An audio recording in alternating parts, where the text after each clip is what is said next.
Welcome everybody. I hope that you enjoyed the AGM this morning. Brief but perfectly formed. And I'm going to lead on now to my demonstration, A Christmas Bauble. It was one of those times when I actually wasn't paying attention. At the council meeting, I turned aside to make a note and sort of my ear just pricked up at somebody saying, "Is that all right, Margaret?"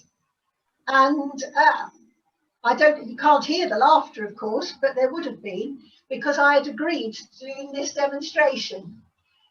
A Christmas Bauble, and I decided that the best way of approaching this in lockdown, and we're advised not to travel anywhere that we don't need to, I thought that perhaps the best thing to do was to work with what I'd got. And it meant a few hours spent standing in the garage looking at things rather blankly. And I've come up with a few ideas, and hopefully one or two of them will inspire you to go off and do other things.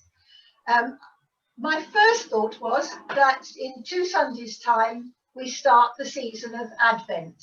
And I know there's a bit of Advent rings are a bit ubiquitous at this time, but why not start off with a version of an Advent ring? So I was standing there and I thought, well, I've got the ring. Everybody has got a version of this, from sort of probably about 6 inches in size.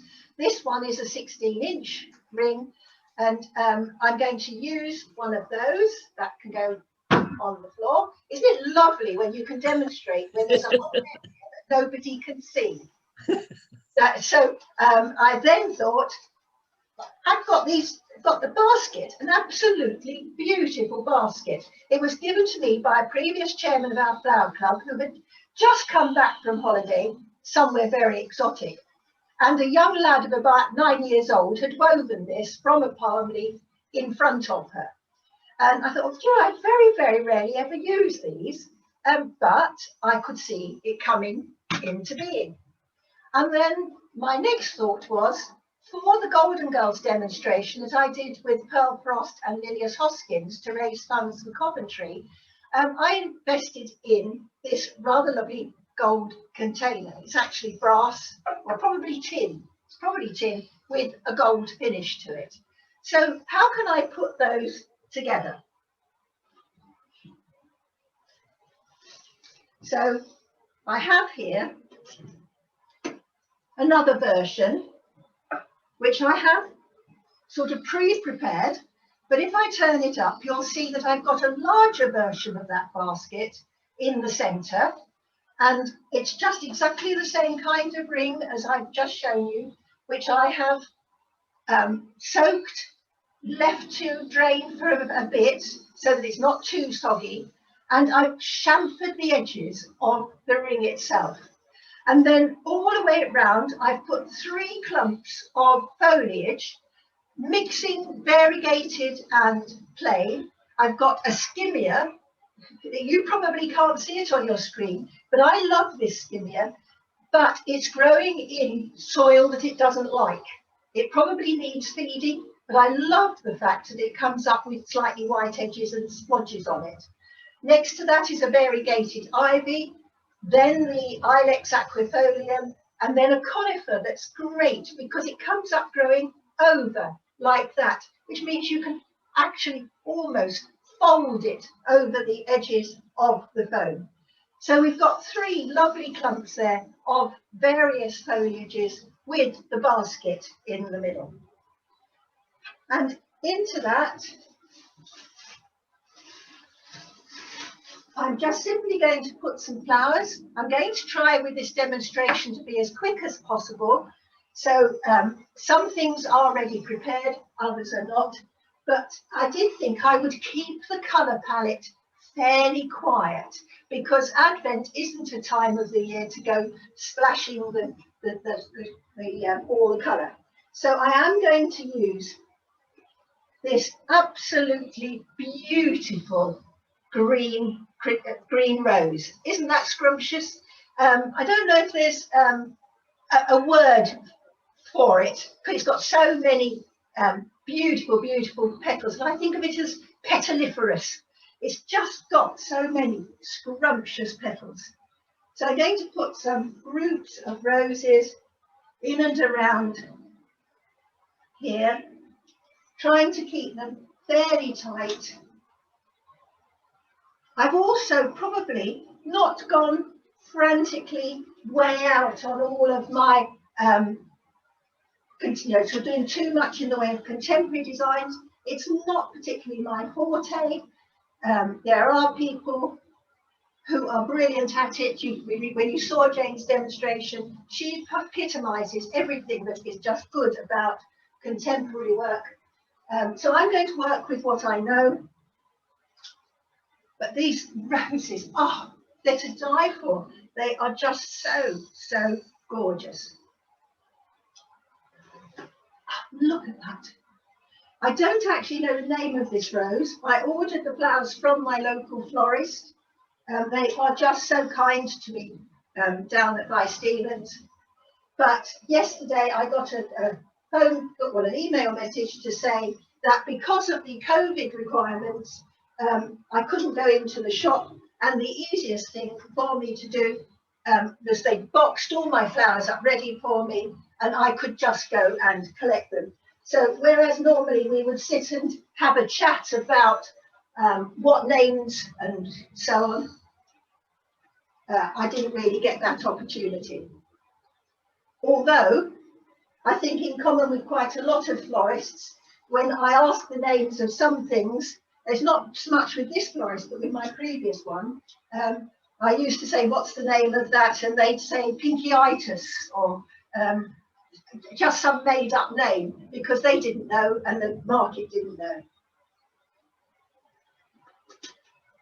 So we have there a group of 3 groups of absolutely stunning roses going in and around through there, mixed in with all of this beautiful foliage.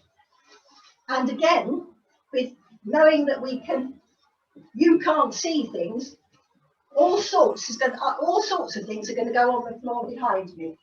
And we had a demonstrators forum the other night, and Jane was very generous with hints and tips. And one of the things she did say was that she had to have her carpet cleaned after her demonstration. So I have put a dust sheet down. Christmas, I've been listening to the chat, and I think some people are much more ready for Christmas than others. I'm not ready at all. Once I've been asked to do this demonstration, everything went off of the calendar. Christmas shopping's off, and technically we're not allowed in this household to think of Christmas until Laurie's had his birthday, and that's next week. So Christmas tends to be off, dear, until Laurie's had his birthday. Green carnations, just tucking in a few green carnations, just to give a little variety. It's not a great variety of texture because these roses have got very fibrillated petals, so they actually have a sort of almost a cut edge to them. But these green carnations are a stunning colour and complement the green roses beautifully.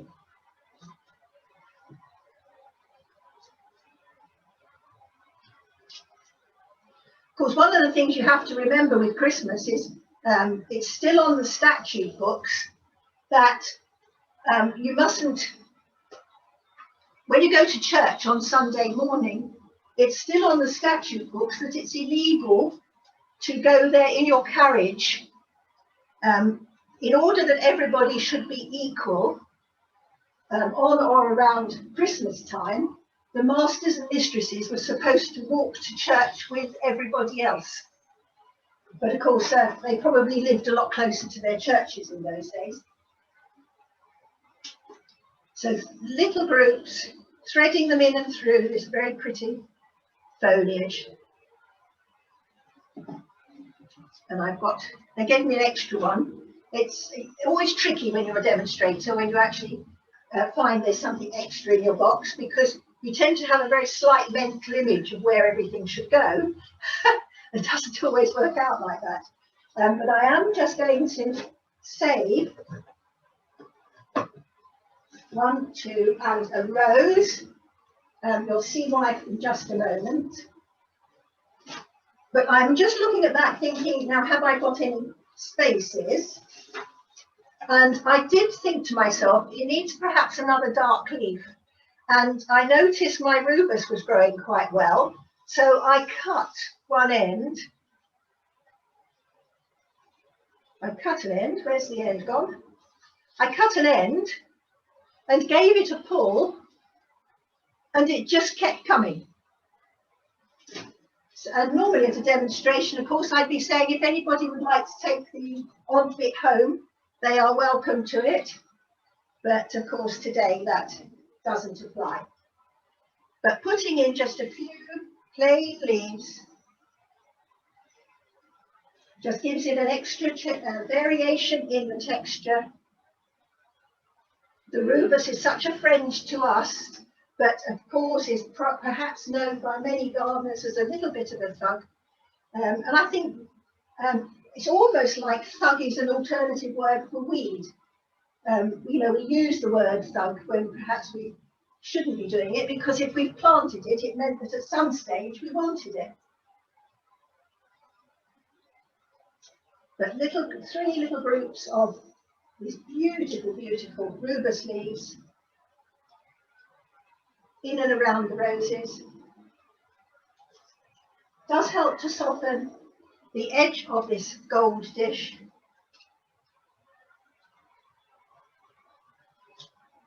And of course the rubus leaf, you probably can't see it all that clearly on the screen, but it's known for its grey back and its dark front. But I am very much using it today for the dark leaf that we've got there, rather than the grey reverse.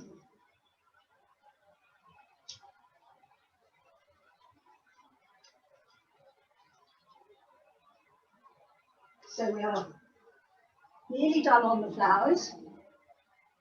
And it's always a case, isn't it, when you've thrown something away, you suddenly discover you want it. I've sent my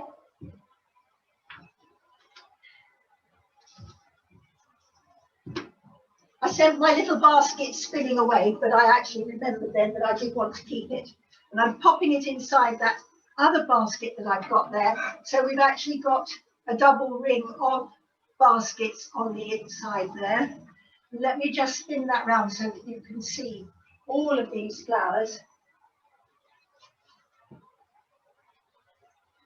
I did also pick some of the fatsier leaves, flowers. I'm not actually going to put them in with the flowers. I'm going to tuck them at opposite sides of this group of baskets. Get rid of that there. Because inside here, I'm going to put a selection of baubles. It's called a Christmas bauble. You're going to get baubles, whether you want them or not. But I've got a whole selection here of green baubles, and I'm going to pop those in there. One of them, that one, is one that I made just after I'd done a workshop up at the National Weekend in Leicester. I did a workshop on making these baubles. I'll tell you how they're made in a moment, but this is a green one, and it's got bits of tinsel in and all sorts tucked in there. I've got some green apples that are going in. So you can't see these at the moment. I know they're there. And the green baubles are going to go pile up on the top. I think that'll probably do. Very forgiving basket there. But I also have, to echo those green baubles, some little groups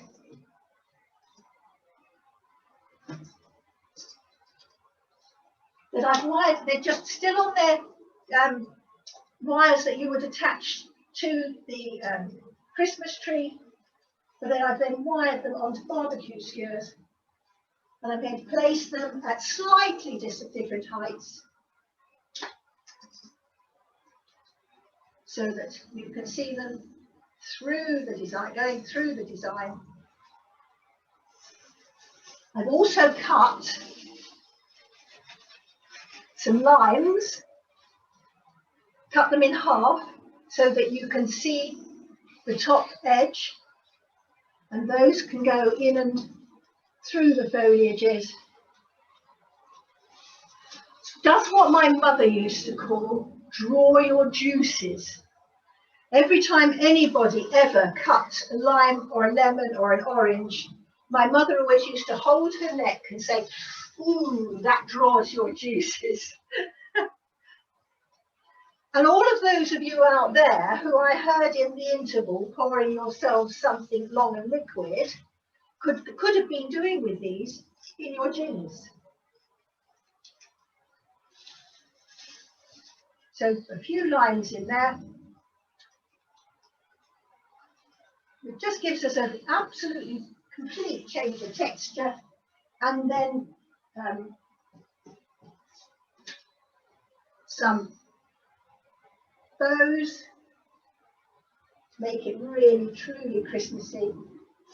I've done them in a, got 3 of those somewhere. I think they must be at the other end. No.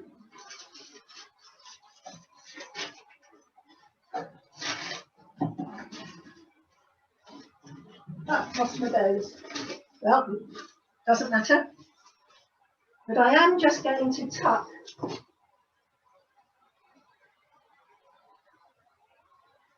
I felt a bit like Amanda then when she'd lost her apologies list, because tucked in there are 2 more bows, and they will come to light in a moment. So I've got a few little tubes here, which just to spread the flowers through into those little collection of baubles, which you probably at the moment can't see. But it's just to put another one of those absolutely scrumptious roses into the design. I've got them there sitting in the middle. So that's my first design for you this afternoon now. So we've got roses, we've got baubles, we've got limes, foliages, all sorts of things, but all adding up together to create an Advent Christmas bauble.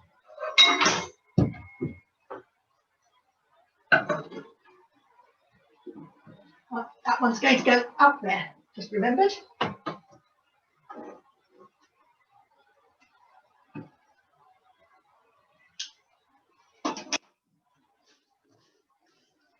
When I take this paper off, almost certainly those bows will reappear. I'm using paper to cover my flowers. The box is actually lined with polythene, but I did think that I was getting to use rather a lot of polythene these days. So between the layers here, I've actually got newspapers, just giving me the separation from one design to another.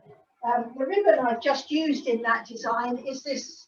It's actually a sort of plastic ribbon. I know we're sort of being discouraged from plastic, but I've had this quite some time. I thought my demonstration is based on what have I got, so I've used this. It is quite attractive. It's got a lovely sheen to it, but it's also not too gold. Okay, so we're on to the next design now. I just need to go and collect my container.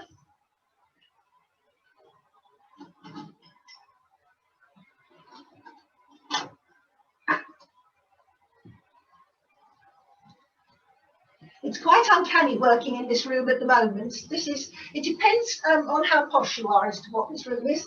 I work from the bottom up. It could be the back room, it could be the sitting room, it could be the lounge, it could be the drawing room. But whatever, everything is up there so that we could clear the curtains. But also we're a great family for clocks. So almost all the clocks in this house downstairs have all had to be stopped because you could hear the ticking quite loudly on the screen. So for my next design, what have I got? What could I use? And following on from what I said about making a bauble, I thought, well, for one of these, I ought to make some baubles. So I have actually made these 2 baubles that they're made out of newspaper and polythene bag, almost things that you've got in your household, and then covered in string, wires, ribbons, little beads, little baubles. I just sort of made a little plaque here that shows it's crumpled up newspaper, a tie-handled polythene bag, and then anything you've got in your bits box. So very, very easy and simple to do. There's even a string of beads in there that, provided you wire them down well, do work. So I wanted to use those, and I've got this dish that I actually rescued when we sorted out my parents' home. This was one of their silver wedding presents. It's not real silver, but it's rather gorgeous, and it actually comes into two parts. So you've got a vase and a little dish, and it creates a lovely taza when they're together. So into that, I'm going to put these baubles, and then I'm going to work around them for the design.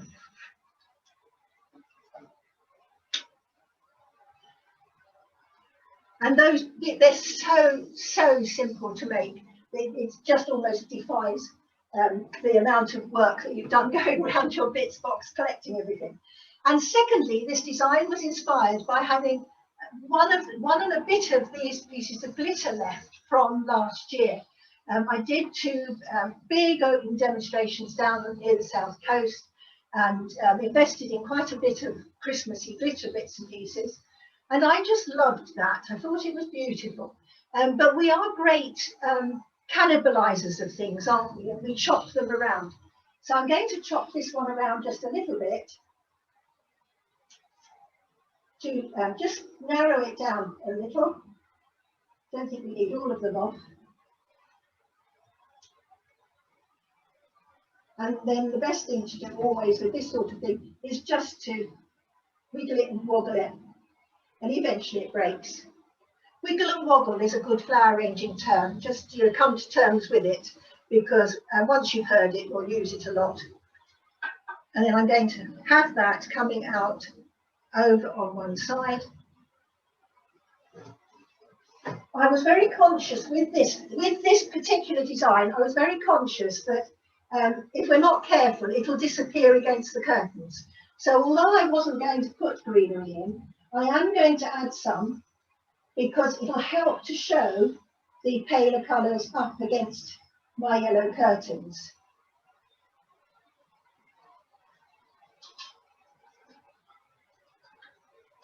And again, I know that we're not particularly much into plastics if we can help it, but I do think just now and again the foam has its use. There's so much plastic in the world, and I don't think our foam is actually making a massive difference to it. But let's at least make a nod to reducing it if we can. But I did feel that for speed and efficiency today, that using foam would be useful. But within this dish, I have also got a plastic dish that's holding the foam into it. And then we've got, to balance the size of the balls there, sorry, spheres. I do appreciate we're supposed to be calling them spheres, but you don't play with tennis spheres, do you? So perhaps, there they are.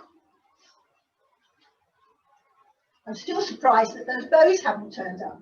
They're in here somewhere, because they're not anywhere else. So some ivy leaves that are cream and green. Again, to help show up the colours of the baubles I've made. I've got several ivy trees that are very good at sending up almost plain green leaves. And then, if for anybody who actually saw my foliage videos, I have got this very attractive variegated hebe that came from a supermarket. I went to one of our local supermarkets is very good in the main entrance, putting little cheap and cheerful shrubs, you know, that you can just pop in the garden. If they come, they come. If they don't, you don't lose any sleep over it. But I'm putting a group of that over to one side, just to help give us a little bit of a heart to the design. Like all hebes, it tends to lose the lower leaves as you handle it, so they tend to be quite fragile. The beauty of the way this one grows is that it does grow over. In actual fact, what it's doing is growing up, but we like to use it then going that way.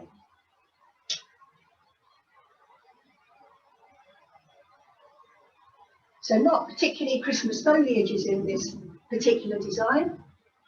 Although I've got these big ivy leaves, and a little fact I learned the other day, when talking about ivies and hollies, of course, they are featured in the current issue of the Flower Ranger. So you should, of course, be having your Flower Ranger, because it's just so much part of our association, gives us wonderful information. And we're seeing some wonderful contemporary designs. But they've got this article on ivies, hollies and ivies. But I did at our house group, I did a little resume of some of the things that ivy and holly does for us. And a stupid fact, in a way, that I heard is that if you suffer from verrucas, put an ivy leaf in your shoe and keep it there for a fortnight, after which it will smell horrible, then your verruca should go. I haven't tried it, so I have no idea whether it works or not. But isn't it wonderful when you read some of these books on plant law? Isn't it wonderful what you can find out? So I've got another Hebe on the other side, just going over there and giving us the depth of colour on that side. And we've got the soft, fluffier, purply tinged Hebe on this side with the white variegation. And that's just helping to give us this elegant shape. I felt the container demanded something elegant.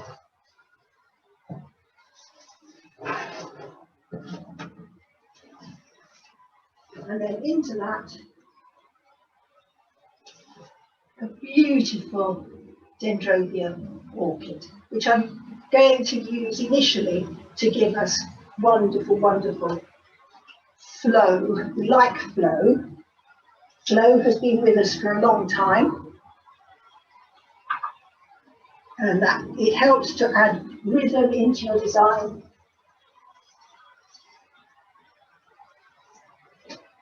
And it's absolutely gorgeous colour, and in complementary colour to the curtains. But it's a fantastic variation in shape and a variation in texture. So we've got that wonderful depth of colour over on that one side there.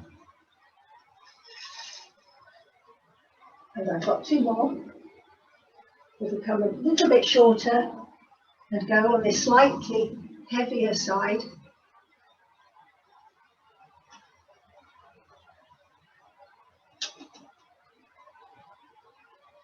You are actually today probably having a little bit of a rose and carnation, rose fest, because I've decided also to work with plants and flowers that people can get hold of easily. These orchids you can get from virtually any florist. I remember the days when we used to be able to go into a major store and always buy bunches of dendrobium orchids, and they suddenly disappeared. And it did appear that apparently some of the restaurants like to have these orchids on their tables, and their staff get into the market sometimes so early they clear the shelves of all of the dendrobium orchids, and that meant that the store that I'm talking about couldn't get hold of them. But I'm sure that nowadays their buying power has increased to the point where that wouldn't worry them. So we've got orchids now on both sides. And into the centre there, stunning pink lily rose. I think this one is probably aqua. Aqua was one of the first roses ever to be grown in water, hence the name aqua. And one of the beauties of it is that it's almost completely thorn-free. It is completely thorn-free. I don't think I've ever known a thorn on an aqua rose.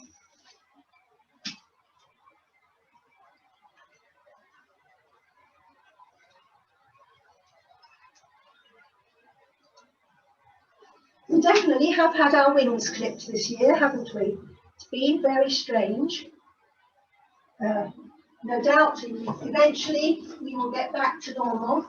But of course, one of the best things is if we all remain, as far as the flower clubs are concerned, as positive as possible. You know, see if there's anybody in your club who doesn't have technology, you know, keep in touch with them. We're finding this very much with the church, that there are people who aren't so conversant, so other people are contacting them. Like they're saying it on the television all the time, aren't they? We're keeping in touch with our customers. And I think that's very important. And club members, I think, knowing our demographic, they could well be, a lot of them, feeling very lonely. And to hear a cheery word from a flower club member might be all that's needed just to keep our association going.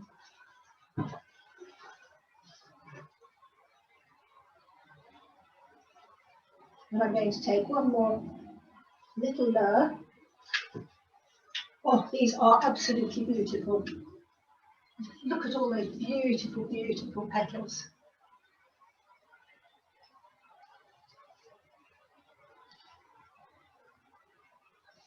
And certainly I think one of the things that has worked for me, although my husband would probably disagree, is that a long time ago, I seemed to spend a lot of time saying no to things when I was a lot younger, and it was amazing in the opportunities that you miss out on.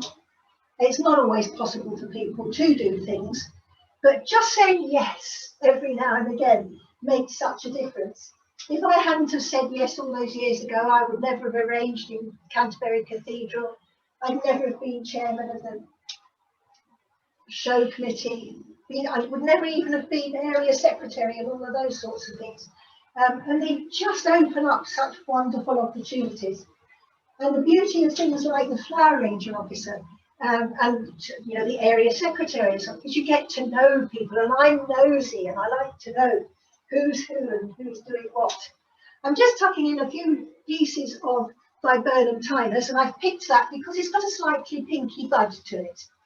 So that's how the design is coming along so far, but I've just got something else to pop in.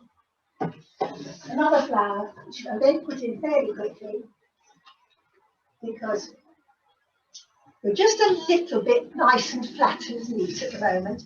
So I'm going to tuck in, and this colour is in those baubles I've made. I've just got a few freesias.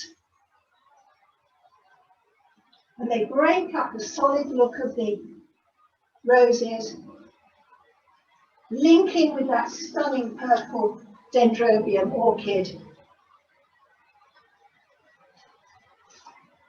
In order to cut down as much green as possible in the mechanics, I have actually used clear tape over the top of my foam here.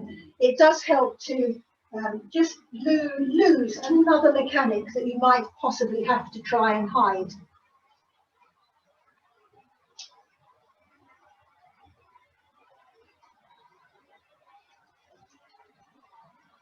This is when your turntable gets mobile, is when you actually meet resistance. And I am trying to make everything look as though it's radiating out from a central point. Otherwise, you land up with a design that tends to look as though you've got a lot of crossed lines.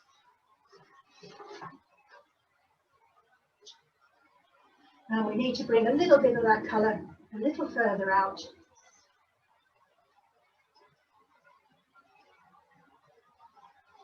Oh, in you go. In you go. No, no, it doesn't want to go. Oh, it's because I've got a bend in it. That doesn't help. One little scrap does it.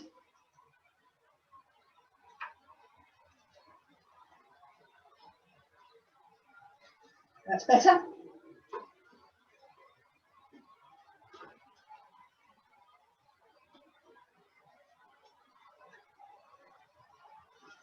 So a different colouring, perhaps for Christmas, although I must admit I did go for a coffee morning once with our flower club very early on in my flower club career, only to discover that the hostess had colour matched all of her Christmas to this kind of colouring,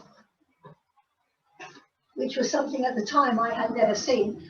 Some of those side shoots I have of the glitter piece, I have wired so that I can use them individually. I said there was one and a bit left, and this is the bit which I have wired, and it should just, when I turn it around in a moment, it should all just twinkle in the lights. And when we moved here and I went to another coffee morning, the chairman there had colour-coded her Christmas tree all into black and white, which I thought was extremely adventurous, but it turned out it was the colour of the year. And when you used to go to the wholesalers, it was always fascinating because there was always a colour of the year. And it was always a colour you hadn't got.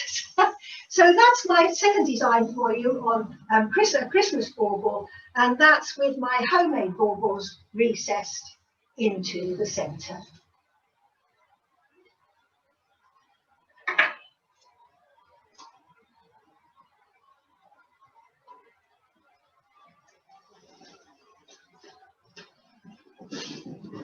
You like my Christmas tree? It's a tree I brought home from Brussels on one of the occasions when we went to the Christmas happening, and it's appeared on many a stage since then.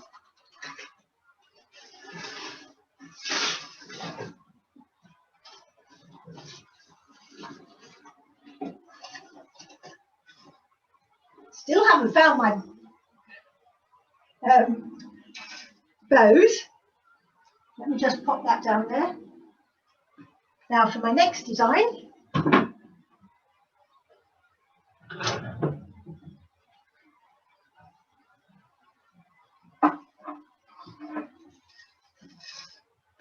I mentioned that I was going to use what I'd got. And those of you who belong to contemporary clubs or came along to the FEA and Centrix demonstration that we had with Dennis Neefens, he did a wonderful workshop and we made these constructions. Now it's not going to show up all that strongly on the screen or against my curtains. Don't know whether putting that little bit of toweling, I've thrown it away now, the black drape, but it's actually made up of very strong wires, long strong wires, a wood slice, and then you push these, you drill little holes, and then you push these wires in, but before you push them in, you spend quite a long time covering them in jute string. This is jute string. And you can do it by hand, and in fact I did all of these by hand while Dennis was talking. But if you're very clever and very into the things of the moment, you'll have an electric drill on a very slow speed, and you can actually cover these with this in the electric drill. So it's very, very clever. But another thing that I'm not very good at is glass test tubes. I don't know what it is about me, but the moment I look at a glass test tube, it shatters. So I've actually put in here all of those, some of those orchid tubes that we've all got in a box in the garage somewhere. I bet you have. And it just seems to me such a shame that this sort of thing we actually turn our nose up, when for me it's actually now being part of the design. When I used these, you know, it was, well, that would have been all right, but it would have been better with glass test tubes. So I've now sort of refurbished this because I want this to include my snowballs. And these are actually sold as baubles. They've normally got the little fixing here and a little bit of gold wire, and they're normally sold as baubles. But I don't know whether you can actually see it, but they are textured like snowballs. And they're ever so light, and of course they are plastic. But the more you use them, I always think, the more you feel slightly less guilty about them. So what I've done here, on the tops of each of these slightly kinetic little, not dangles, they're uprights, they're all twisted and turned and doing all sorts of things. But as I'm standing here and jumping up and down on the floorboards, they are all moving. And normally I would perhaps put my most obvious flower in first, but that's going to mean I'm going to spend a lot of time threading things through it. So I'm actually going to put that in last. And in the meantime, I want these to go in. This is sort of almost like a snow scene. Makes a change from a landscape. And I've got a couple of the baubles down below. You can see them at different angles.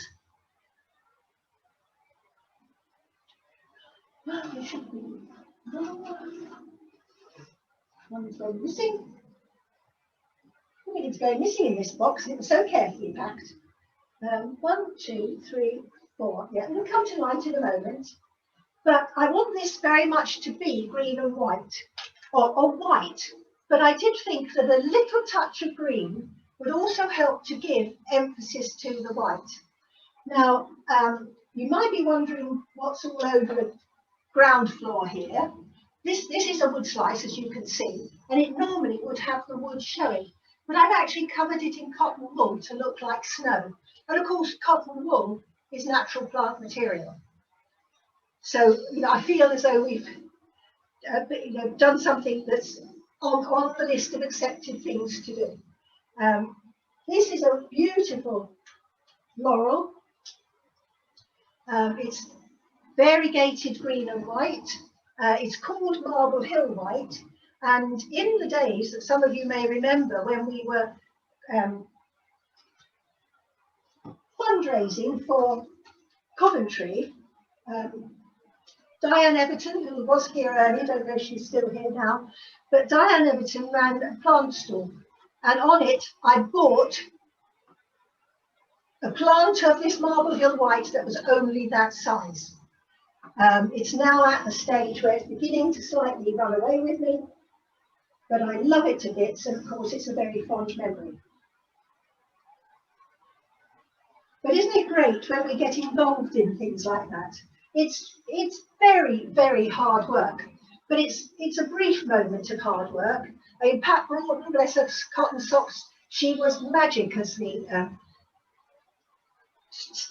stewarding officer. Janet James did the same job for Stoneleigh all those years ago. So many of us have been involved in so much, haven't we? And it's all wonderful. And you get to know people. I know Janet James, for instance, with all her competitive work, she can name people and exhibits that she stood next to right the way down through all the years. And another flower, and I think on one of my videos I said this is something my husband loves to hate. I've got Arbutus Unado, and it's just beginning to send up these little tiny white flowers that will be followed by little tiny red dangly strawberries.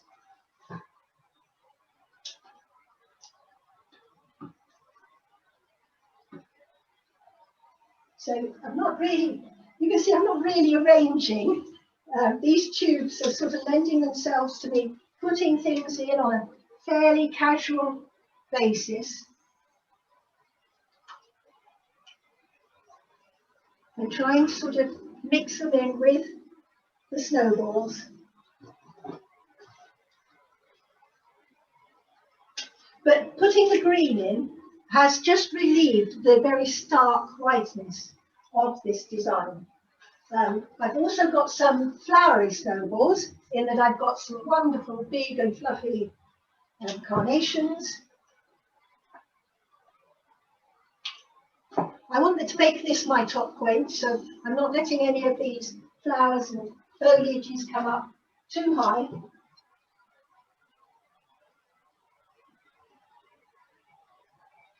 But trying just to see if I can get things on various levels.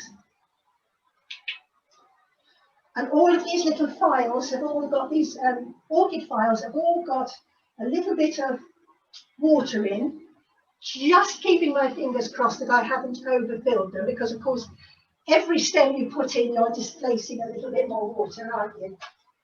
So we could land up with a slightly soggy carpet.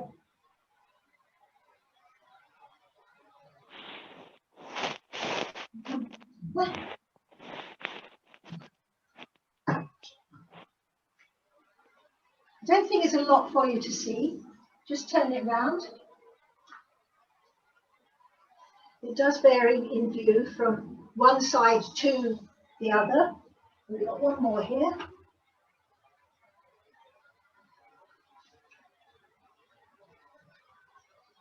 See one there.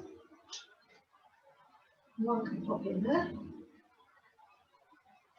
And those are the sorts of ivy leaves I was talking about, where my plant sends them up when they're almost pure white, with sometimes just a little tiny bit of green veining on them. Now my flower, the other flower I'm going to put in, might perhaps be a little obvious, but I'm going to pop in some gypsophila, because then it can look a little bit like a snowstorm. It'll sort of blur all the edges.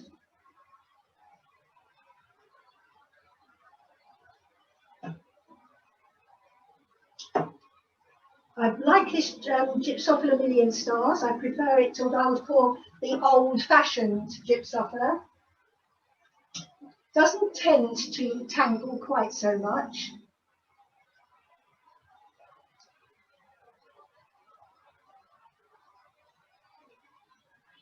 It is funny, sometimes when you're working with anything that moves, I've worked on an S-shaped stand in the past that moves, and particularly once you put the oasis in when it's quite heavy, and then it slowly sinks back, it slowly rises as the oasis dries out. But when you're actually working on it, there can be a tendency to feel just very slightly groggy. I mean, not today, but I have known people work on things that move and have to go away and have a sort of a little rethink because they've actually come over all squiffy. But if you put the Gypsophila in first, then anything else that goes in afterwards, you tend to have to start fiddling it all around. But by putting it in second, I can actually slot the Gypsophila in a lot easier.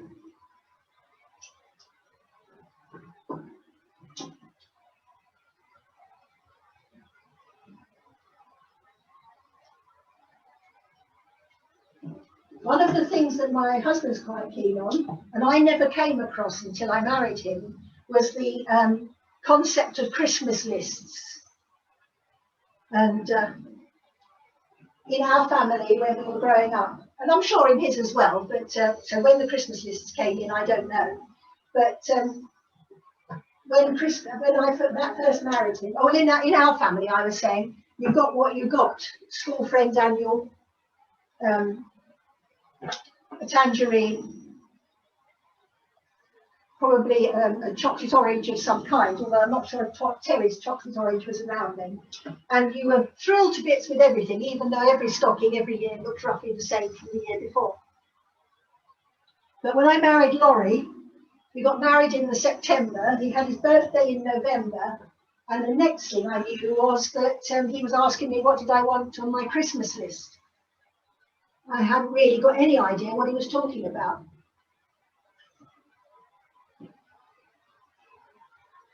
And we're not allowed these days to do that until he's had his birthday. So as I said, after next week, we can start giving thought to that. But having mentioned Laurie, I must thank him because he's been absolutely, completely patient with working out all the technology for this sort of thing.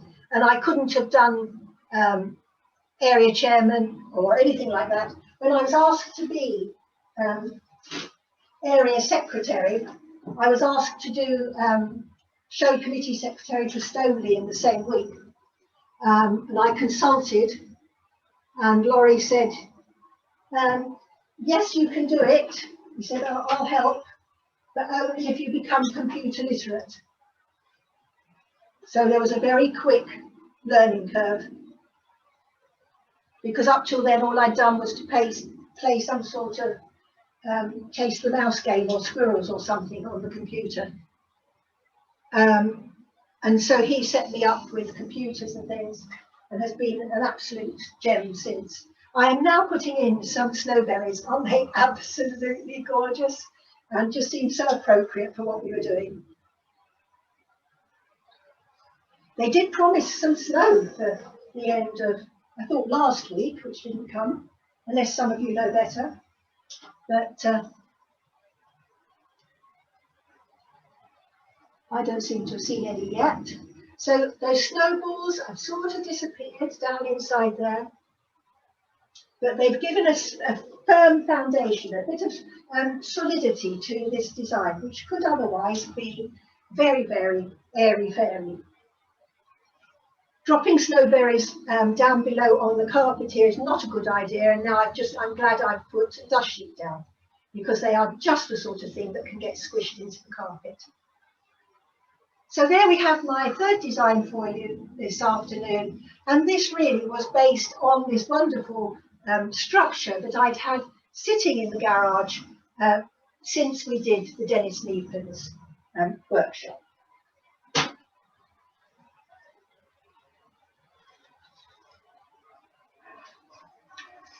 Now, before I move that, I'm just going to go and get my container for my next design, so that it's handy.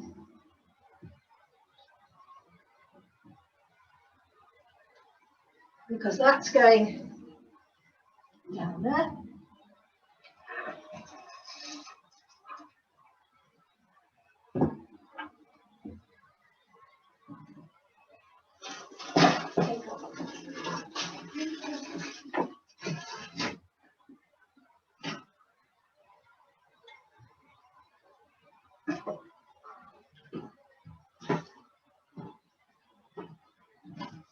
And for my last design, I'm going to use a container that I was given by my florist. Sorry, we're just having a technical thing. Things are moving. My florist gave me, she's very good at saying to me, I know you teach, Margaret, but can you use any of these containers? We've had a turnout of our storeroom. And I never say no, because it's just amazing how you can get rid of things. Well, there were two that I hung on to, and one of them was this gold container that's actually glass, but it's got a slightly mirrored finish to it. And into that there's a dish with a piece of foam, and I'm going to use, as my main placement, some gold tinting.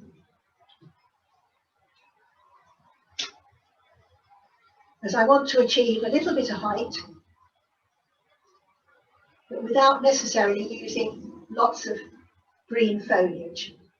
And then on one side, I'm going to put some begonia leaves.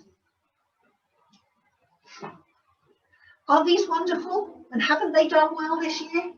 Begonias just seem to have loved the fact that we're not fiddling with them all the time. Up until this year, I would have said that the vast majority of begonias that I use have all been nibbled. As a friend of mine says, she calls them doily variety. But this year, they seem to have actually really come good and have been absolutely brilliant. And these are the smallest I could find for this particular design. And then into that, Skimmia rubella. I've got several skimmias, most of which are showing signs of needing to be fed, most of which I've left because the effect that they achieve is absolutely gorgeous. So I've got Skimmia rubella that I'm actually going to use to give me a little bit of weight. I'm just checking something over the side there because I didn't want to lose it. Using this to give me a little bit of other weight, but with a completely different texture and form on the other side. But Skimmia rubella, I mean, it's named, we've called German measles, haven't we, after this? And it just, you can understand why when you see the colour. It's such an obliging plant in the garden, seems to perform well every year.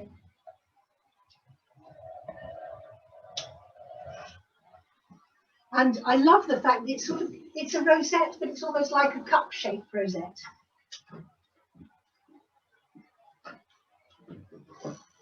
And fortunately, because it does perform so well, it's what I call a cut and come again shrub.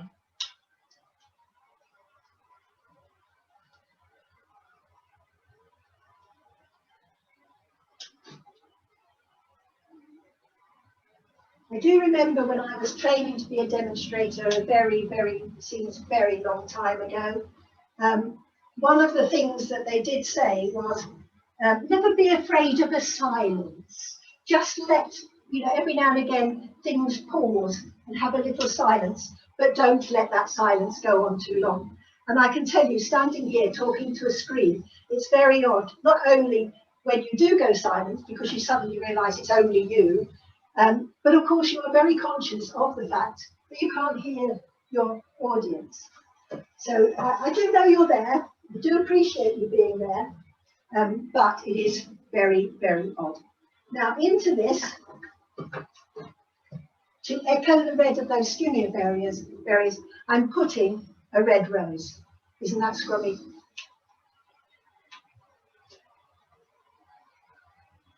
I'm going to put a long, slender line of these in. I've used that ting up here because there's a mass.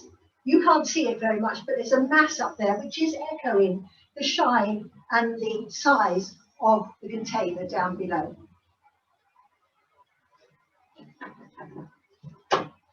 Oh, wouldn't you love those on Valentine's Day? Now, of course, if any of you are a little bit hesitant about where to cut your stems, always cut too long first. But it is worth sometimes just turning it upside down, putting your head, the flower head, not your head, the flower head, a little bit lower than you need it, and cutting it slightly too long, and then offer it up, and you can always just snip away at it as you need to. But it can sometimes be a little daunting, particularly if you're a newcomer, to actually cutting your flowers. Particularly if we spend a lot of money on our flowers, don't we? They're our resource, and you don't want to waste any. So you cut slightly too long. Another thing they told us when we were training to demonstrate was don't cut your stems too often. But I'd rather cut more than once if necessary, so that you have still got a usable flower. But you mustn't just keep cutting. I did watch somebody one time who cut everything 3 times, and that did get to be just a little bit wearing. But a stunning red rose. Let me just show you how that's progressing. So we've got the Skimmia on one side, the begonias on the other, and then I'm bringing these down in what I tell my students always, just think of a zigzag line. It starts narrow and gets wider. And if you actually know what a zigzag is, then it does make sense.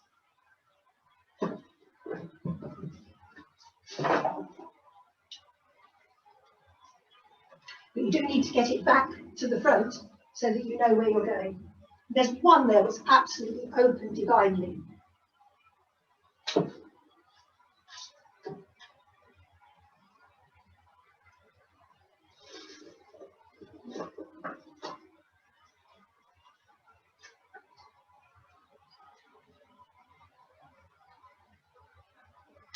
and bringing them down.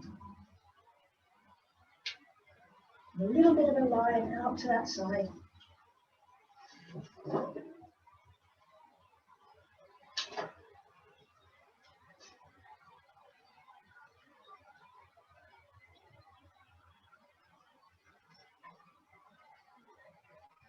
So one in there.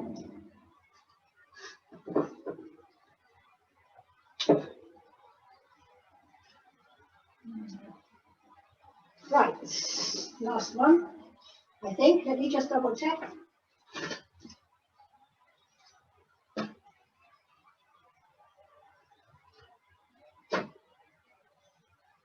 Isn't this wonderful? I've got a whole pile of rot down on the floor there and you can't see it.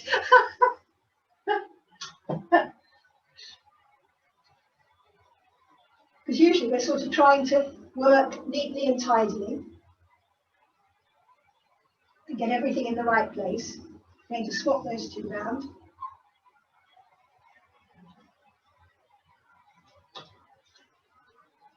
There is something extremely attractive, isn't there, always about a red rose. So there's a line there of red roses coming down, just bringing our eye through to this side.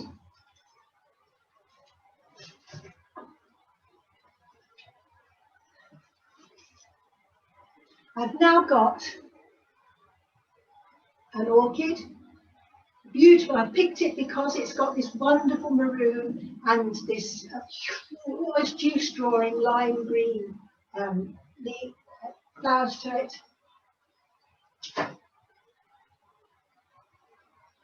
And pop those in on that side.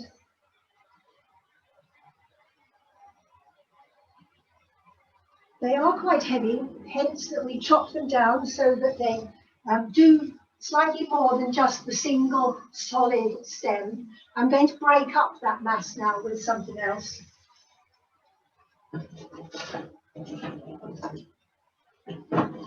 Because what haven't we got in here so far? We haven't got any baubles, have we? And if we're doing a Christmas bauble, we need some baubles. So to echo the gold of the container, I've got a variety of different textured gold baubles that I've taken off the little gold thing underneath and stuck barbecue skewers into them. I'm going to start with a little one at the top. I have got different sizes.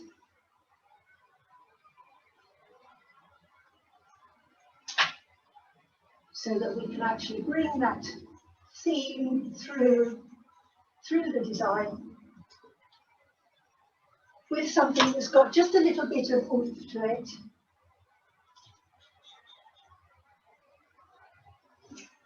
But just changing the form of something, like that would normally dangle, wouldn't it? By changing its form and by adding a stick to it, does just make it more useful. It makes it more unexpected for people who don't do our craft. They might think, oh, you know, how did you do that? Let's have one poking out underneath that begonia leaf.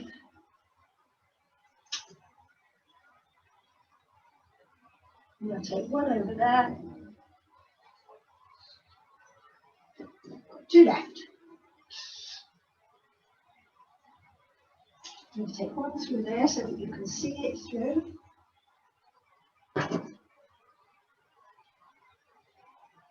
And one popped down under there. So there we have all of the Christmas baubles in on the opposite side, balancing the design. We've still got something to pop in the middle there.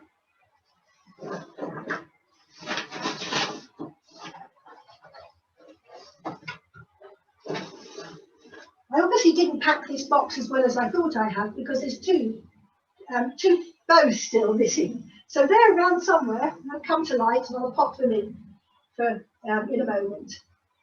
But I am just going to put in, right in at the centre, a bow.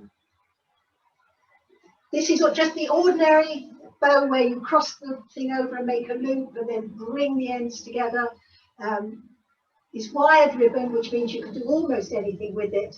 And I've got 2 layers on there to make it just that little bit fuller than usual. And I'm going to thread all this in and underneath that lovely orchid,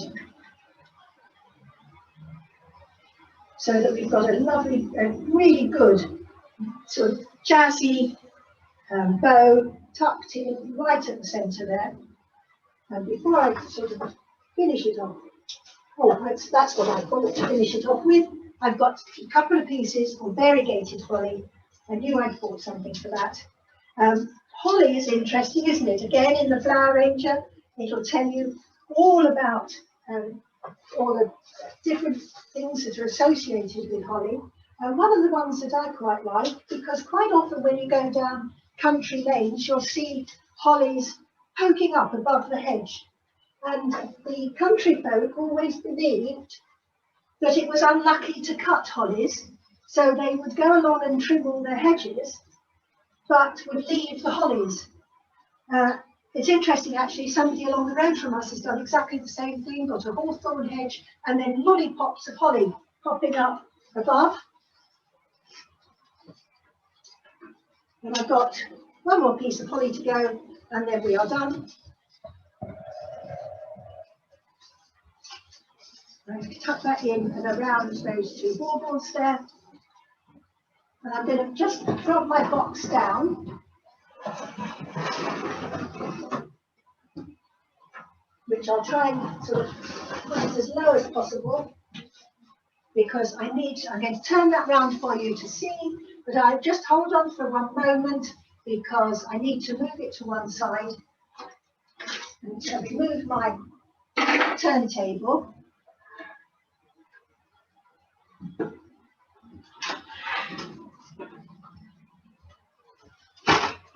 Oh. As you've walked in, can I get you to do a favour? Can you just pass me that? Oh, do excuse me while my glamorous assistant walks across in front of the camera. You can't resist it, you know. So, as in the traditional way of our world, here's one I did earlier. In this one, I've got a red glass vase. I've got yellow roses, red tinting. So it's sort of exactly in the opposite kind of way. And I'll put that one together. Can I say thank you so very much for inviting me to do this demonstration? It has been interesting to put it together. You see your own home in a completely new light. But one of the things that I will say to anybody out there that has been at the AGM today, I'm standing here because I said yes. I think it should be a good way to lose weight. I'm not sure that that's worked, but saying yes has opened so many opportunities for me. What I want to commend to you is, if you've got half a thought of joining in anything to do with area, club or NAFAs, please at some stage do say yes. May I be one of the first to wish you a Merry Christmas. I'm sure other people have done that already, but I will say that. Thank you to everyone who has helped with this demonstration. I've had great fun putting it together. I hope you've had great fun watching it. Thank you.